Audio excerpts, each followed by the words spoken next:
So we've been doing this for, like 27 years. We've expanded it, but I always, I don't write them down like somebody has cancer. It's always like they have the appearance of. Because actually that's the terminology that Course in Miracles uses. So I'll just read you a few. These are a few that are on the current list.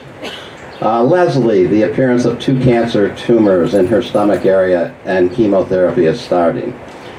Victor, the appearance of recovering from having been stabbed in his chest and his leg. Dulcea, the appearance of having glaucoma, diabetes, lead accumulation in her system, and discomfort in her hip. So they're like that. They're like 15 or 20 things like that, listed as appearances. And you know, I know that different spiritual disciplines do this in different ways. If you were part of the Unity School of Christianity, the sickness or the problematic appearance would never get mentioned. They feel that's bringing, you know, reality to it. So they would only just affirm the wholeness of the person. They might say, Dulcea is whole and complete and healthy. They would never list those things. So I understand that there are different ways of doing this. I think that, you know, I'm just channeling it the way the Holy Spirit guides us to do it. I'm doing it the way I think Course in Miracles supports it, but I'm doing it the way that feels comfortable to me. I'm also doing it in a way that I found over the years feels acknowledging for the person who is going through the situation. Because it felt like when you just like skipped over what appearance they were working on and just like affirmed their wholeness, it felt like somehow you weren't honoring their experience that they were having. So, I mean, I asked for a lot of guidance on that, and that's the guidance I got to do it like that. And part of it comes from this one quotation from Course in Miracles that I want to talk to you about. It says, what man believes is true for him. In this sense, the separation has occurred, and to deny this is merely to misuse denial. The true corrective procedure is to recognize error temporarily, but only as an indication that immediate correction is mandatory. So A Course in Miracles, I feel, is telling us, it's giving us really good instruction about how to do this. Recognize the error temporarily. That's the true corrective procedure because, you know, we believe these things and we have to acknowledge where we're at, but only as an indication that immediate correction is necessary. So you recognize the error, you recognize the appearance, but then you go to the truth. And you just know the reality. Now a lot of people get a little like hung up on, well then what do you do? You know, like what do you, now that, you know, what do you do? And I think A Course in Miracles gives us some amazing instruction about this that sometimes gets missed. But the truth is, you don't have to do anything. All you have to do is to keep your mind as whole and centered and connected as possible. And your mere presence does it all. I mean, it's all done through you by the power of the Holy Spirit, by the Christ mind coming through you. You just join. You just join with whatever, that aspect of the world, yourself, that may be appearing to go through something that's problematic. And you acknowledge the appearance that's problematic temporarily, and then you remember your wholeness. And you just let it happen. And the Course says, the simple presence of a teacher of God is a reminder. His thoughts ask for the right to question what the patient has accepted as true. And that's in the section of the manual that talks about how is healing accomplished. There's really nothing you have to do except keep yourself as connected as possible and just to allow the energy to come through you. Your mere presence is all you have to do. And I tell that to my team, you know, especially when they start, well, like, what do you want me to do? I said, I just want you to connect with these people, these appearances, the things that we're offering up, because it's just your presence. Just get your mind elevated and do it. Just be there. The conference in Memorial Day weekend next May, The Power to Heal, it's based on this particular quotation from A Course in Miracles. Nothing will be beyond your healing power because nothing will be denied your simple request. Nothing will be beyond your healing power because nothing will be denied your simple request. I really see it as not only a place to go to be healed, but I really see it as a place where healers are going to go to gain just a clearer connection and a clearer access to that power so that we can just be more effective, more dynamic healers, more effective, more dynamic miracle workers. And so, again, I just encourage you to think about it. It's right here. A lot of you are local people. It's right here in your backyard. Many of you could actually commute and save the hotel costs. So find a way to do it if you can, if you're so guided. Because I think it's going to be awesome, not for our own healing, but for just the healing of the planet, of the world, which is us, all of it. And I intend to keep walking towards that real world where it isn't even night and day, where it's constantly light and bright and not lit by artificial light, and where we don't go around buying meaningless things in stores the way the Course in Miracles says. I do not think that's a metaphor. I think that's actually the world that we're going to manifest. Okay, it's time for one more sing-along. So I want you all to get your song sheets again. If you've lost them, I have a few. Does anybody need a song sheet? And if you would all stand, we're going to sing. This is one of my favorite songs of all time. So they're all one of my favorite songs. Yeah? Yeah, you need my cell phone, right? It's the old Neil Diamond song, Holly Holy, which I really just love. So everyone stand. You got your song sheets. Does anybody need a song sheet? Yeah, okay, here, pass them around. Who needs a song sheet? I don't want to step on the dog. Song sheet, who needs a song sheet? Song sheet. These are good. Hang on to them all day. Good. Stretching. There we go. Thanks. Sure. Okay, so I'm told that when Neil Diamond did this song, he was going for a little bit of a gospel thing, you know. So I think if we could sing this song, we could move this whole movement right into a whole gospel thing. Okay, so the song is on the back page of your program. And if you never really paid attention to the lyrics of the song, you'll get a chance to now, and they're actually quite amazing. Okay, so Jody, you can hit it.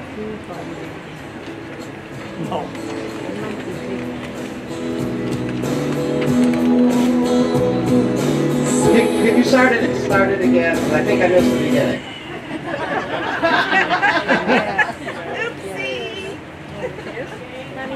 Okay. Yeah. Of course you do.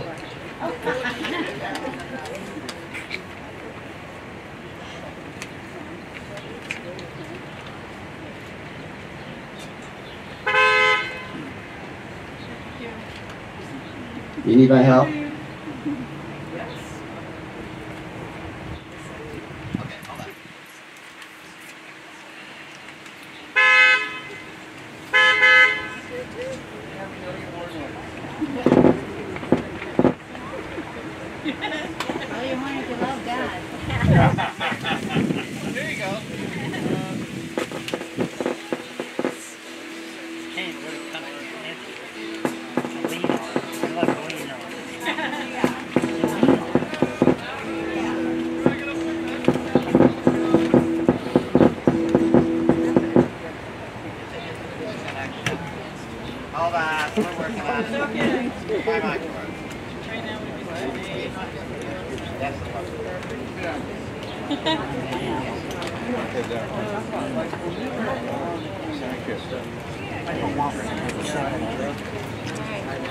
Are you going? No.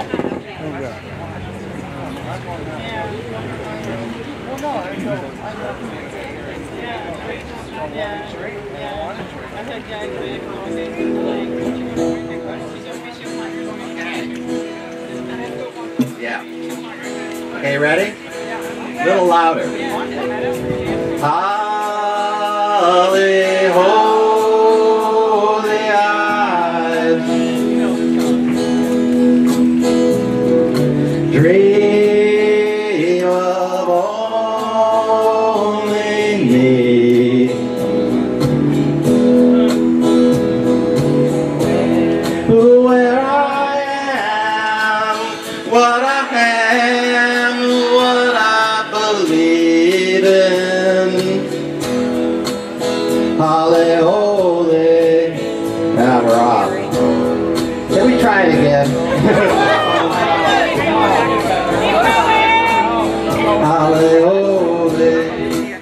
Try it again. Okay, I think I got it this time. Love you, Tony. Here we go.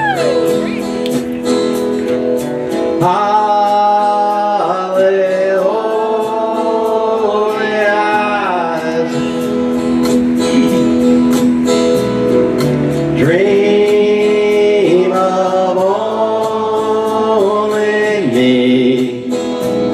I think this is it. Who am I? What I am, what I believe in. Holly, holy. Now. Holly, holy. Sorry. Holly, holy dream. Okay, we got it now. Wanting only you.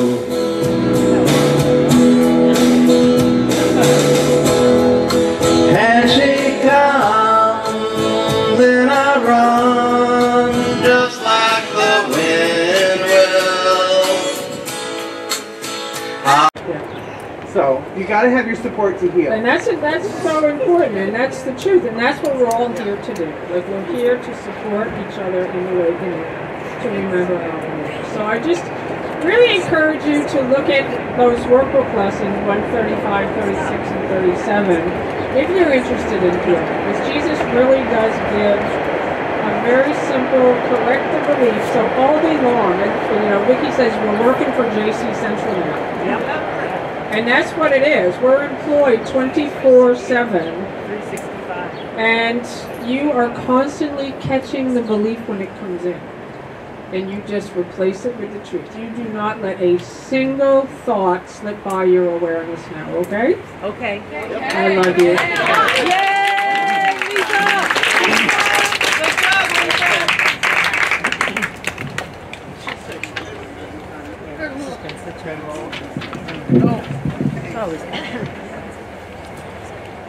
Okay. Thank you, Lisa. That was great. Okay, we got one more person to talk. That's me. I know I've already been talking, but now I get to talk for a few minutes longer. And I've got a title for this little part of my presentation I'm going to give, and the title I've got is "The Better Angels of Our Nature." The better angels of our nature. And I wish I'd come up with that meme, but I didn't. Abraham Lincoln did. So that's the last line of Abraham Lincoln's first inaugural address, which was in 1861. And so this is the last paragraph. Now, he is giving this address. The country's, you know, it's on the verge of war. So Abraham Lincoln gets elected in March, and the Civil War breaks out in April. So, but he's still appealing for peace. And he says, "I am loath to close. We are not enemies, but friends. We must not be enemies. Though passion may have strained, it must not break our bonds of affection. The mystic cords of memory, stretching from every battlefield and patriot grave to every living heart and hearthstone all over this broad land, will yet swell the course of the Union. When again touched, as surely they will be by the better angels of our nature." So what Mr. Lincoln, President Lincoln, is appealing to here is the better side of people, the better inspiration of people, the better angels that we have, the better voices that we have in our head that are telling us about the truth and telling us about how much we love each other and about how one we are with each other. And I love that meme, and that got in my head somewhere, but I don't think it got in my head from Abraham Lincoln, because I wasn't that aware of the Abraham Lincoln address. But the truth is, the Better Angels of Our Nature was a book that came out in 2011. And I was very aware of this book. And this book is by an author who's a sociologist and a professor and a researcher. And his name is Steven Pinker. And he wrote a book called The Better Angels of Our Nature, Why Violence Has Declined. And this book is really interesting because it goes against what is sort of the conventional idea. There's this conventional idea that we live in violent times, that the world situation is worsening, and we're on the brink of some precipice of violence and disaster. Look at the school shootings, and isn't it terrible, and all of this kind of stuff. And what Mr. Pinker puts forth is, it's not true. That if you actually look at history, and you look at history you look at history over millennia, you look at history over centuries, you look at history over decades, you look at recent history, the decline in violence is staggering. There has been such an amazing decline in violence over history, and it's so against the general way we see things. There's such cognitive dissonance about it that it's kind of like awesome, and it's really hard to understand why people don't see that we're living in the most amazingly peaceful age that's ever been on the planet, and yet we think it's really violent. This was in Wikipedia in his description of the Better Angels of Our Nature book. It says, Pinker presents a large amount of data and statistical analysis thereof, and I'm going to get into some of it later, that he argues and demonstrates that violence has been on the decline over millennia, and that the present is probably the most peaceful time in the history of the human species. We're living in the most peaceful time in the history of the human species, and we're nervous and worried that things are getting worse. I mean, this is just really something as healers we got to correct. Things aren't getting worse. Things are amazingly better than they ever have been. Now, I remembered that. I remembered studying a little bit about that book by Steven Pinker, and that meme settled in my mind. And then I remembered when President Trump got elected. And as I said, I live in liberal San Francisco, and everybody was scared. I mean, I've never seen a wave of fear sweep over people like it did amongst my friends. It was amazing.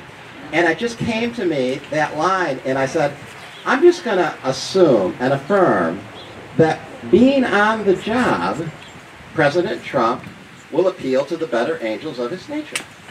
That's all. The better inspiration will come forth. And the job will bring it out of him. And I think that is what's going on, Ashley, and that's what's going on in the planet. And I actually don't think it's really just a metaphor. I mean, I actually believe in angels, and I believe that angels are all around. And I think the angels have been working with us and continue to work with us. And those angels of healing are all around, and they're working with us here today. And they're working with the planet, and they're healing things at an enormous rate. And we need to affirm that, and we need to acknowledge that. Now, some people think A Course in Miracles doesn't talk much about angels. Angels are actually mentioned 9 times in A Course in Miracles. And, 9 times, okay, it's not every page, but 9 times is a significant amount of times. They're actually mentioned, and they're mentioned like real things. And, some people might say that they're metaphors. I don't relate to it like metaphors. Here's a quote about angels. It says, "Around you angels hover lovingly to keep away all darkened thoughts of sin and keep the light where it has entered in." So angels are here today. I mean, haven't you felt the angels? I felt the angels here today. They are hovering all about. They got us here. They got us entertaining all these amazingly wonderful ideas of healing. And I want to thank them. I want to thank them for their diligence. The angels have never left our side, and they're succeeding. They're healing us. They're healing the planet. Here's another quote about angels. And actually somebody, I forget who it was earlier, referred to this obliquely. It says, the atonement actually began long before the crucifixion. Some souls offered their efforts on behalf of the separated ones. So some souls didn't separate. That's what somebody said. And they, it's probably VICKI. And they offered their assistance. And then it says, but they could not withstand the strength of the attack, and had to be brought back. Angels came too, but their protection did not suffice because the separated ones were not interested in peace. So angels came in right at the beginning of the separation and started working, and they weren't immediately, let's say, successful, at least in the history of time. But angels don't give up. You know, angels don't give up. So angels have been here working with us and healing the planet ever since the separation happened. And I am grateful. And I want to acknowledge them, and I want to acknowledge what a good job they're doing. Now, okay, so I said I was going to get into a little bit of the statistics. So there's all kinds of things that we accept as true without really thinking about them or without really having the statistics. So there's something that people think is true. They think that hunter-gatherer cultures that were close to the earth, that, you know, tribal cultures close to the earth, one with nature, that these were peaceful cultures. They weren't. These cultures were not peaceful. They were incredibly violent. There are still hunter-gatherer cultures on the planet Earth. There's a number of them in the Amazon rainforest. There's a number of them in New Guinea. And there was a study that people went, you know, anthropologists went and sociologists and lived with these hunter-gatherer cultures. And they picked eight prominent hunter-gatherer cultures that are currently in existence today, or this was actually around the year 2000. And the most violent of the hunter-gatherer cultures was the Javaro people. They're in the Amazon rainforest of Peru. 60%, think of that number, 6 out of 10 of all the males in the Javaro culture will die violently at the hands of another human being. 60%. That's a lot. That culture worships death. You're not allowed to take a mate until you've killed. So, you know, this is the culture that they go on raids where they cut off people's heads and shrink them. And they're the ones with the poison darts. So this is, you know, this, aren't they, they're sweet. They're so close to nature. They live in harmony with the earth. Yeah. Okay, so, I mean, I'm not condemning them. I'm just saying, you know, that's the truth. Now, the most peaceful of all the hunter-gatherer cultures that they found were the Javusi people of New Guinea. And they had a low violent rate of 15%. 15% of all the males would die violently at the hands of another human being. And there was a pretty straight curve of the 8 cultures, and the average was about 37%. So if you are in one of these so-called close to nature, wonderful hunter-gatherer cultures that weren't polluted by cities and technology and government, isn't it wonderful? More than a third of the men die violently at the hands of other human beings, other tribes. They fight other tribes over land and, you know, over livestock, and they fight. No, they are killing themselves. They are killing themselves. Okay, so let's get some statistics to think about. Okay, so let's say, okay, our culture. You know, the European USA culture. We got cities, we got governments. We like to trash government. Government is awful, right? We like to just cities, urban blight. It's just terrible how we live in cities, and they're polluted and all that. Okay, so in the 20th century, now think about the 20th century, that's the 1900s, there were 2 major world wars killing off all kinds of people, all kinds of men. In the 20th century, United States and Europe, only 2% of males died violently. That was in the century with the world wars. 2% versus 37% in the hunter-gatherer cultures. Now think about it, 10,000 years ago, we were all hunter-gatherers. And we were probably all evidence of we're incredibly violent people. We're incredibly violent. And we killed each other. We thought of each other really as others, as less than human beings. If your own family, maybe your own tribe, you could think of as a human being, but the others. You know, remember Planet of the Apes? I mean, the apes. Soon as they got some sort of intelligence, what did he do? He killed the other 8 so that they could have the watering hole. I mean, this is that myth that we have about nature and living close to the land and cities being unnatural. No, cities are amazing. Governments are amazing. They're making us civilized and accepting of each other. And we get next to each other and we learn to accept that the other is us.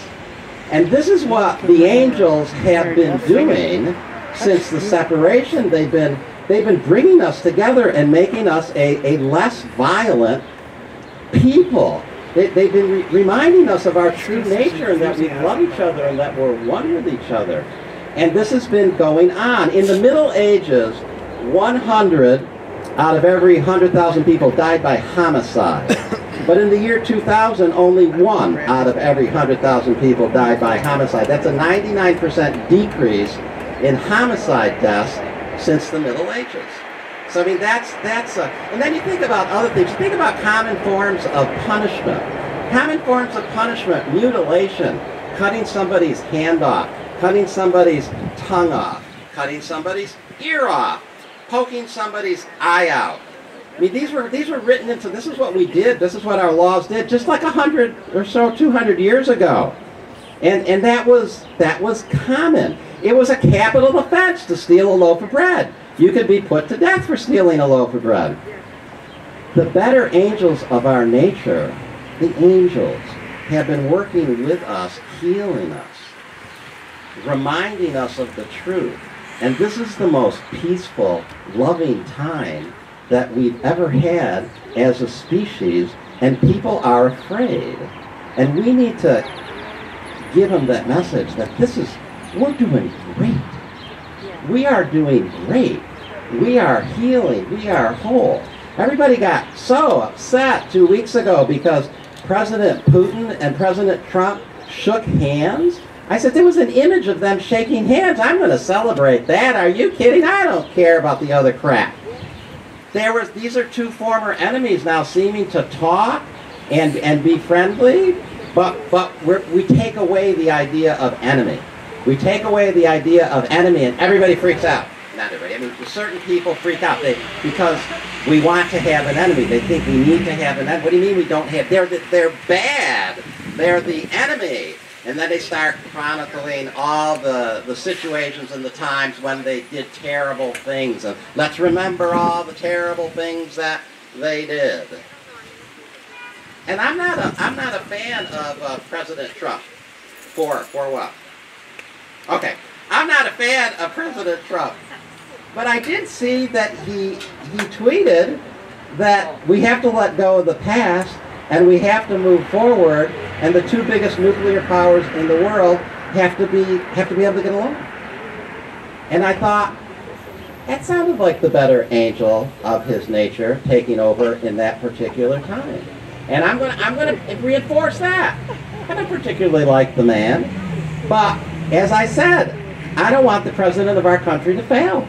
I want him to succeed. But there is this cognitive dissonance going on where we just think something is happening that isn't happening. We think there's this fearful thing going on when actually the nuclear tension in the world has decreased so tremendously over the past year. It's staggering. It's almost, you can't even fathom how much the dial has ratcheted down on nuclear holocaust potential. Okay, religion. Religion has just gotten so much better. You know, I want to read something. This is from the Bible. This is from the good book. Okay? This is from our Bible. I'm not reading from other good books. I'm reading from, this is from Numbers. And we generally think of Moses. We generally think of Moses. I mean, he's one of the heroes of the Bible. He rescued the Israelites, the Jews. He took them out of bondage. He brought them to the Promised Land. Isn't he a good guy? Took like 650,000, I think, Jews out of Egypt. Okay, but along the way, they waged war. And this is what the Bible, this is in the book of Numbers. And the Lord spake unto Moses, saying, avenge the children of Israel of the Midianites. 12,000 went into battle. First, they killed all the kings, the Midianite kings. Then they killed all the adult men. Then they took all the livestock for themselves. Then they burnt all their cities. Then they took the women and the children captive. And now this is the quote from Numbers, and this is Moses, the good guy. Moses, who we generally like. Now therefore, kill every male among the little ones. Kill every woman that hath laid and known man by lying with them. But all the women children who have not known a man by lying with him, keep alive for yourselves. So after they had killed all the kings, killed all the men, burnt all the cities, taken all the livestock, then they killed all the women who weren't virgins, killed all the boy children, and had sex randomly with the young girls at will. Yeah, rape them. So things are so much better. That's what I'm trying to tell you. Things are so much better than they ever have been. And we're part of that better. We're part of that better. The better angels of our nature, the angels that came to aid us when the separation first happened, they're still here. They're still working with us, and they've been working all along, and they're succeeding. The world is an amazing place. There's another author, his name is Robert Wright, it's W-R-I-G-H-T, and he writes about something called non-zero sum games. Okay, so, and he's very popular.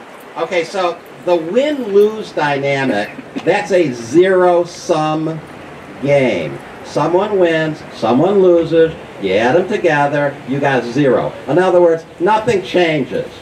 And all the win-lose things, all the wars in the world, they're win-lose things, they're zero-sum games. But he says the world is evolving and we're playing more and more non-zero-sum games. We're playing games where you might actually get two winners. Now you might get two, maybe nobody will win. Okay. But he said the propensity is actually, it's much more likely that both are at least going to win a little, and those are non-zero sum games. And he actually talks about capitalism as a force for good. Capitalism is a non-zero sum game because if we do business, I get some benefit, you get some benefit, we both benefit, we both have a little more, you know, resources. It's a non-zero sum game. It's a really good thing. He talks about the goodness of the business class morality. There is a business class morality. If I'm doing business with Japan and I'm benefiting and Japan is benefiting, it's a good thing. I'm much less likely to want to bomb a person or a culture if I really like my Toyota minivan. Because, you know, they made it, they must be okay. I like driving my minivan. He says, so this global culture that we're evolving, that's based on this business class morality that everybody likes to trash. Everybody talks about commercialism and how a terrible thing it is. It's actually healing the planet. It's a non-zero sum game we're playing, and it makes us appreciate each other. It makes us play non-zero sum games. It makes us see each other as ourselves, and it's part of the healing, and I think the better angels of our nature are working on that one. And actually, I see that's kind of what President Trump is. He's got this business class morality. Doesn't really care about a lot of the same things that I care about, but he wants business to be good. And so he's working on that. And you know, there might be a whole lot of good that comes out of that. If we don't have nuclear powers that hate us, I think that's kind of a good thing. I'm actually sort of happy about that. The better angels of our nature are at work. The angels are at work. They are here. They are working. They are healing us. The world is healing. The world has never been as wonderful and amazing and as peaceful as it is right now. Religion, spirituality has never been as wonderful, as peaceful as it is right now. We have never, as a human species, had the chance to live a long, productive, happy, satisfying life better than we are right now. And so that's my last little thing I want to leave you with. Optimism. Things are going great.